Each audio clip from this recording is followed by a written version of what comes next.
Alors aujourd'hui, on va se mettre dans la peau d'un client Jeep qui vient d'acheter un véhicule, parce que le constructeur propose à tout acheteur d'une Jeep d'effectuer des stages de pilotage 4x4. Il en fait à peu près une soixantaine par an sur 10 sites à travers la France. Et donc là, on est à bord du Renegade en version Trailhawk. Le Renegade, c'est en fait le petit SUV. Et donc on va voir s'il a vraiment l'ADN du constructeur américano-italien, c'est-à-dire un vrai franchisseur. On a bloqué en fait la boîte de vitesse pour avoir des meilleures aptitudes. Tout est géré électroniquement. On n'a rien à faire. On a juste appuyé sur la pédale d'accélérateur. On est donc en mode ROX, apparemment qui est le plus polyvalent de tous les modes proposés et qui est adapté aussi à ce terrain.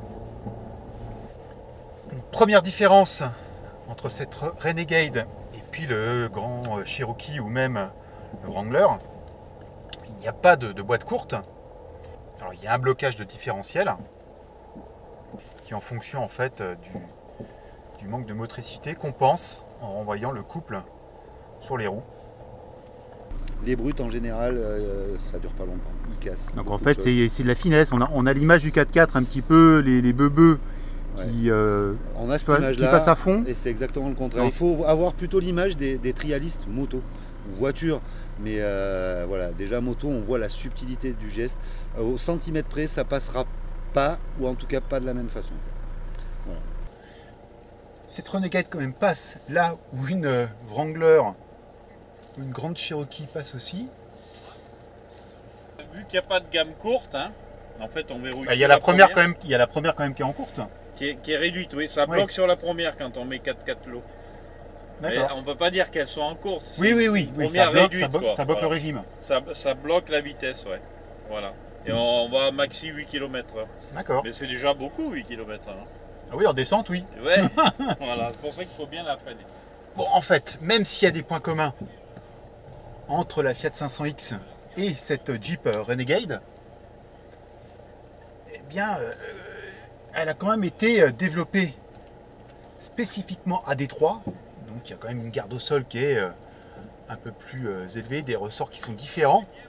Toujours pour garder cet ADN propre à Jeep. Il n'y a pas que le look. Hein. Donc franchisseur, baroudeur, voilà, rien ne lui fait peur. Hein. Et donc même si elle est fabriquée en Italie, même si elle est quasiment en grande partie commune avec la Fiat 500X, eh bien malgré tout,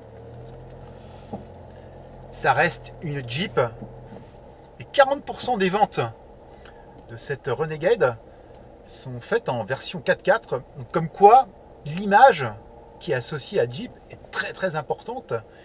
Et que voilà, alors que quasiment tout le segment vend que du 4x2, et ben voilà, eux, c'est du 4x4 à 40%. Voilà aussi pour elle d'être très très légère. Donc évidemment, c'est un avantage. Alors c'est bien quand même d'essayer aussi ce type de véhicule dans un environnement qui est propre à la marque. Parce qu'évidemment c'est aussi un véhicule urbain. Mais bon, voilà, il a quand même de véritables aptitudes de crapahuteur. Donc voilà ce qu'on peut faire à la Jeep Academy, gratuitement. Découvrir un petit peu les notions de franchissement avec un 4x4. Avoir les bons réflexes, parce qu'évidemment, on a tendance à mettre le volant là où il ne faudrait pas, ou mettre une roue là où il ne faudrait pas.